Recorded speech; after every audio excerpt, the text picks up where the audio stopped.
What if I told you there is a secret world of tiny creatures with incredible powers beyond the realm of human imagination?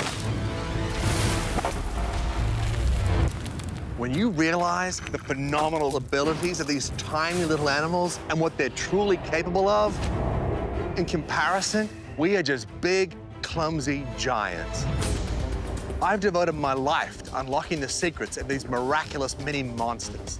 I'm teaming up with a scientist friend, and we're going to the very edge of the world to find them. Which way? He's in the bush. I got one. Behind you, behind you. Did you get it? He's got me. Looks like a dinosaur, straight up from the dawn of time. That's the perfect killing machine right there.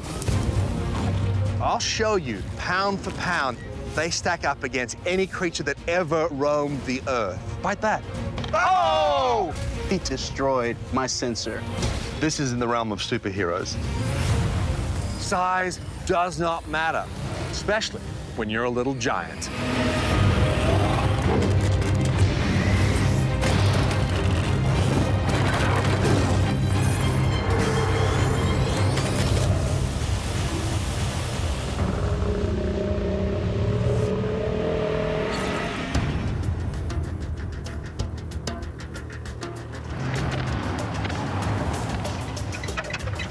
So let me get this straight. Bring me all the way out to Africa. We're looking for a rodent. But this is the most glorious rodent you've ever seen. It is both incredibly adorable and utterly demonic. And it is the baddest set of whiskers ever to live under the earth. Any animal that comes into its burrow, it will kill. Now we're talking.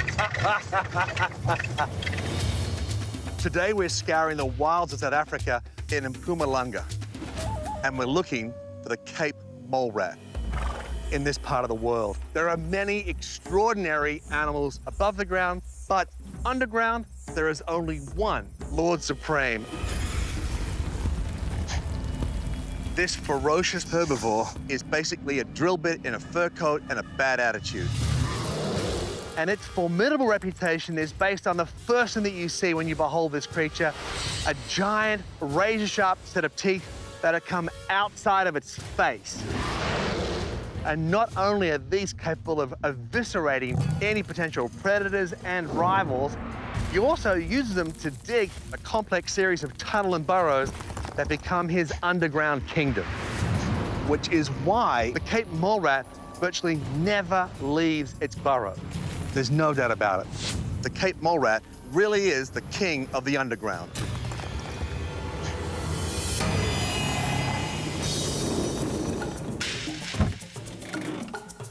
What's the game plan? How are we capturing this mole rat? The Cape mole rat lives primarily in sandy loam near watercourses, such as creeks and rivers.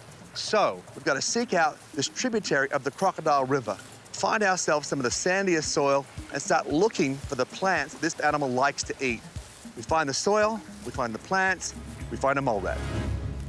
Looks like some big animals came through here. You know what that tells me? That tells me there must be water. Yeah, it's a good sign for our mole rat, right? Yeah. Look at that. Here's a watering hole. This is the tributary we're looking for. Being at this watering hole definitely has me on edge. I mean, this is the hub of wildlife here in Africa. Everything comes here to get a drink of water, get some refresh, and to hunt things that are also trying to get a drink. This is pretty good soil they might burrow into. Problem is, the kind of plants they eat, the geophytes, the plants with substantial roots in the ground, things like potatoes and so forth, they don't do well in shade. So let's push across the other side, see if we can find something a little bit more open. Oh, snake. Where? In the tree, in the tree. That's an African rock python. It's gotta be at least 6 feet. He's just a baby. These guys get to 18 feet. Oh. Don't get too close, because he can strike more than 3 feet. He has an incredibly powerful bite, and he has rows and rows of sharp fish hook-shaped teeth. And once they get in, they stay in. Terrible infections, and out here, infections are definitely gonna ruin your day. Oh, he's gonna have so that's a pre-strike. He's letting me know. Even though he's a very big and very powerful predator, Cape mole rats don't back down from anything. All right, let's back away from him nice and easy before he gets a piece of us. All right. Any rat we come across that's not scared of a python, that's a rat I gotta see up close. There's nothing like stumbling upon an 8-foot python in Africa when you're looking for something that's a fraction of its size.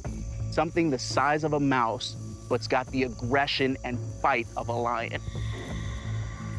The fact that this is something that when a python is in its face, it attacks it, lets you know this is bar none one of the toughest rodents we've ever searched for. This is better. The soil is changing color on this far side. The plants they eat be able to thrive in here. What's the name of the plant we're looking for again? Starflower. Starflower. Very fleshy leaves, bright yellow flower. Something like that? Yeah, that's it. Well spotted. Yeah. It has a big root like a beet, and the mole rats love them. Never seen a root like this before. It's hardy. That is a meal fit for an underground king. We're not gonna actually find them until we find those molehills. We're looking for a dome of earth. It could be this big, it could be this big. Fresher is better. That will be what we want to dig. Let's keep going. All right. It's 100 degrees and change, and I'm basically a 300-pound armpit, but I'm not leaving without a Cape mole rat. All right, keep your eyes peeled. They gotta be here somewhere. There's another starflower. There's even more starflowers. Oh, we got molehill. If we get the right section of tunnel that he's living in at this time, I assure you he is gonna rush out. All right. You ready? Yeah, let's do it. Now, these guys have two different burrow levels, okay? One is about less than 10 inches, like 6 to 8 inches below the soil. Okay. And that's what comes out here when it's cooler and wet. And then when it's stinking hot, say in February, they're gonna go deep and a couple of feet down. Oh, hello. Got something? No, I thought I did. It got soft real quick. Nope, no luck.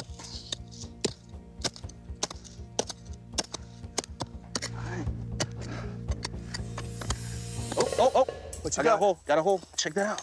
That's a small one, but yeah, I'll take it. See who's home. You're a brave man. What do you got? You feel anything? Yeah, unfortunately, I feel the back of the burrow. Oh. All right. Oh, man, smell that. Oh, what is that? Urine? I found his latrine. Lucky you. So this is a dead end. The main chamber, the larger chamber, is heading that way. All right. Let's dig. Mole rats are not mindless digging machines. They're very intelligent animals and are actually gifted architects. This keeps going. Keep in mind, it has a terrible reputation for being antisocial, hyper-aggressive, and they don't mix with other mole rats. But even then, their homes have tunnels over 30 feet long to house one mole rat, separate dry bedrooms, an area to store food, and even a private latrine. They've really thought of everything. I can't believe they do this with their teeth. I know. Okay, here we go. Whoa. Oh. Here we go. Yeah, all right. I think this is the money. Yeah?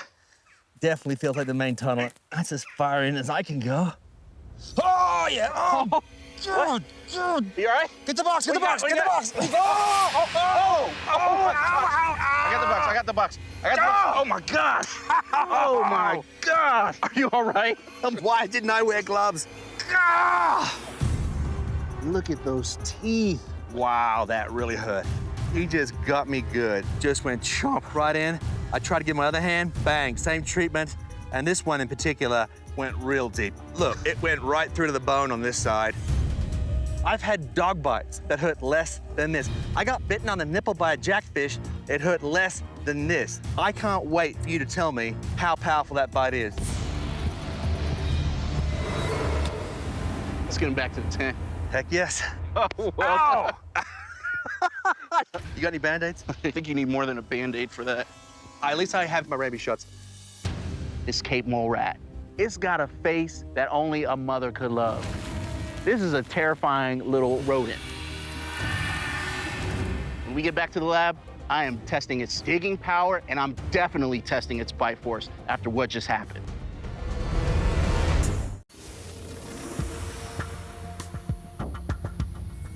These mole rats are mostly subterranean. You don't really get a chance to see them up close very often. So this is gonna be special. Okay, we'll weigh it 4.5 ounces.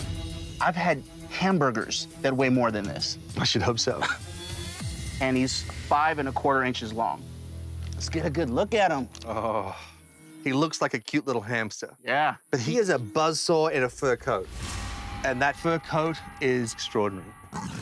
You see some fairly stiff hairs around his feet, whiskers over his face, and also around his tail.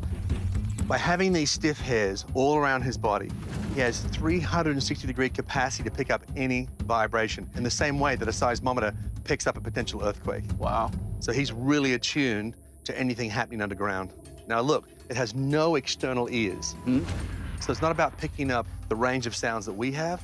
So he bangs his feet to send seismic shocks out to communicate to other animals to stay away.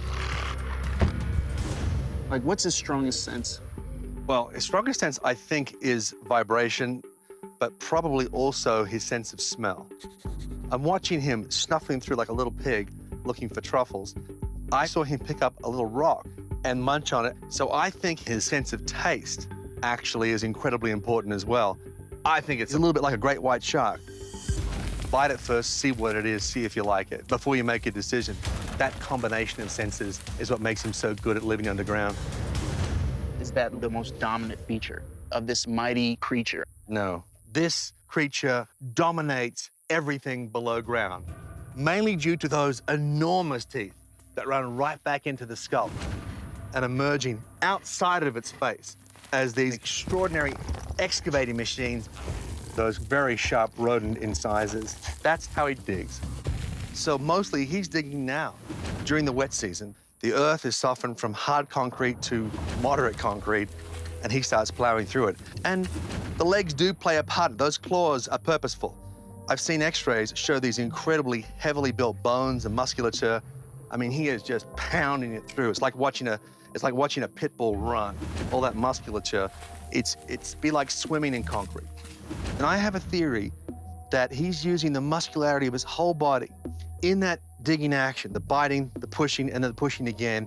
He's flexing out and actually compressing the edge of the tunnel and thereby giving it structural support. I mean, he's more than a digging machine. He's also an engineering machine. Yeah. And he'll wear his teeth bound, then they'll grow back in time for the next season. He does a lot of digging. And there are related species that live in large groups, and they can have tunnels that extend up to 2 miles long, all of which was built one bite at a time. It's amazing. I want to get a better understanding of his excavation and digging abilities. I want to see how freakishly fast this little guy can build his tunnels. Let's break out the high-speed camera. I like it.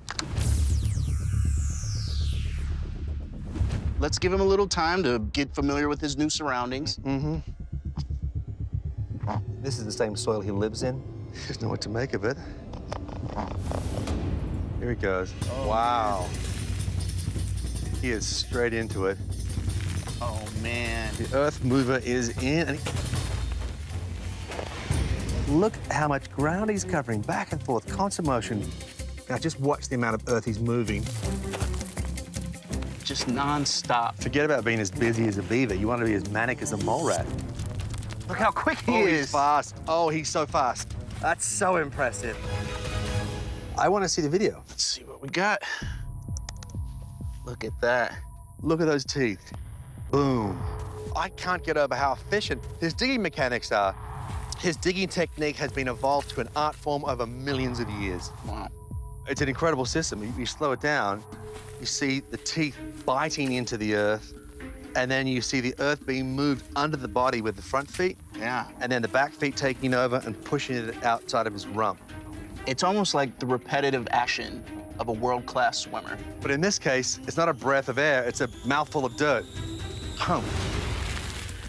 But his work rate is what I find astonishing, because these creatures are famous for the low metabolism. That's how they don't need that much oxygen and they don't need to eat that much. But you'd think low metabolism creatures like koalas spend the whole day sleeping. Yeah. But this guy, he's been like this all day.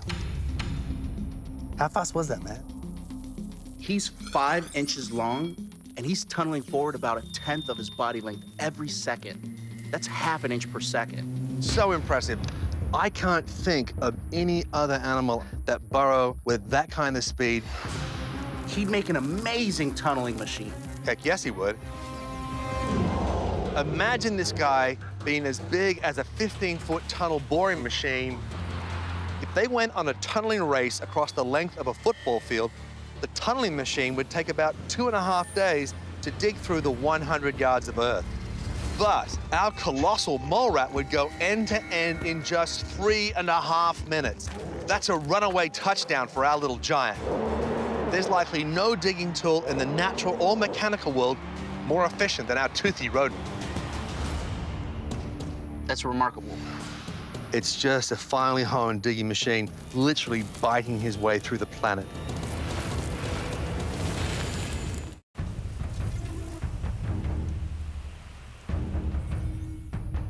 I can't think of any other animal that burrows with that kind of speed and that kind of strategic efficiency. He'd make an amazing tunneling machine. Heck yes, he would. His entire world is a grinding zone. Yeah. He's not just digging a hole, he's digging an entire empire underground with his mouth. That's remarkable. What a privilege it is to see this animal doing things that very few people have ever seen. Everything we've witnessed is invisible to us surface dwellers normally. Mole rats live almost their entire lives under the ground because they are far more vulnerable above ground to jackals, mongooses, wildcats, and all manner of owls and eagles. They don't come up to eat, drink. They don't come up to do anything except fight. Any animal tries to break into their burrow, they don't run, they come out and fight. They have an incredibly robust bone structure. They're heavily muscled, but all the don't argue is up front. Huge set of teeth, which makes them almost impervious to attack.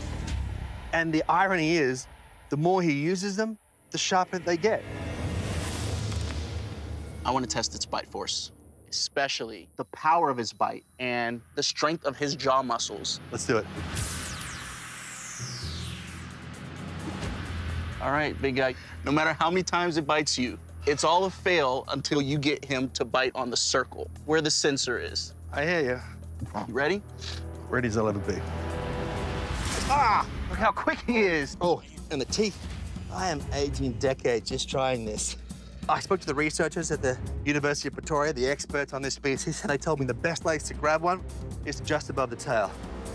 In the same way that a mother cat grabs a kitten behind the neck, helps them relax, keeps them calm, and that prevents injury to the animal and injury to the handler. All right, okay, backed up. Here we go. Oh, yeah. You got him? Yeah, I got him. I got him. Easy, easy. Oh my goodness. Hurry, please. This is gonna be a challenge. Remember, no circle, no data. Oh! Whoa, whoa. Looks like he wants to take a bite out of my laptop. Come on now, bite this, bite this, bite that. Oh! Oh! Oh! Did he get you? Oh, yeah. Wow. Are you all right? I'm fine. Thanks for asking. I'm just super impressed. Definitely gonna leave a few marks. But fortunately, it didn't get through the gloves. It's a good thing I had these super thick Kevlar-lined gloves on. Otherwise, I would have lost a hand by now. Oh, yeah. Okay, you ready? Round 2. Here he comes. Come on. Please, bite the sensor. Oh, yes! Oh! He tore it out. He tore it out. Gosh, I've never seen that before. This little monster ripped the force meter out of the instrument. Knowing that it could rip through my sensor, that's pretty telling. Gee whiz. We gotta do this again. I've got another force sensor. Try again. Let's do it. Come on, hell hamster. Bite this, please bite this. Got it. Oh! Oh! That was beautiful. All right, let's see what we got. Check this out. What do you got? I can't believe what I'm seeing. 20 pounds per square inch. 20 pounds per square inch for little McFluffball. That's over 70 times its body weight. That's crazy. That's the biggest bite force reading we've ever had. The mole rat is the undisputed king of the bite force test. That's incredible. I'm pretty confident Our little guy could go tooth to tooth with even the biggest biter on the planet, the killer whale. What if we up the mass of our mole rat to that of a 10,000-pound killer whale? That's more than 35,000 times its body weight. And then they both decided to take a bite out of a supertanker, literally. The mighty orca has an estimated bite force of over 19,000 psi, supposedly the strongest bite in the animal kingdom, but it's barely enough to even dent the solid steel hull of the tanker. But our massive mole rat could chomp down with a mega 710,000 psi. That's enough to rip a massive hump out of the once impenetrable ship hull. Those terrifying teeth and mind-blowing bite force equate to serious chomping ability. The whale doesn't look like much of a killer next to our little giant. That kind of bite force transcends the zoological world, the industrial world. But in his case, that makes sense. And that's because 50% the weight of its head mass is nothing but jaw muscle. That's amazing. The power of their bite is so important because it's how they pretty much do everything, from eating hard roots to chewing through earth and fighting off predators. This Cape mole rat exceeded all my expectations. Every little detail about this rodent collectively make it a phenomenal animal. Oh, I couldn't agree more. The sensory hairs, 50% jaw muscle in your cranium. and then those enormous teeth as these incredible digging tools and weapons. This creature dominates everything below ground. The Cape mole rat is the king of the underworld. I tell you what, if we don't get him back to his home, he's gonna chew a hole through this box. You're right. Let's take him home. Man, what a beast. Right? You're back home, little buddy. All right, beautiful, ferocious little fluff ball. This is the last time I'm gonna pick you up, so please, please, don't bite me. Behold, king of the subterranean realm. One more amazing little giant. There he goes. How's your hand, man? It still hurts. Could you imagine how your hand would look if he were our size? I would not have a hand if he was our size. And if he was even bigger, this monster would have potholed the entire planet.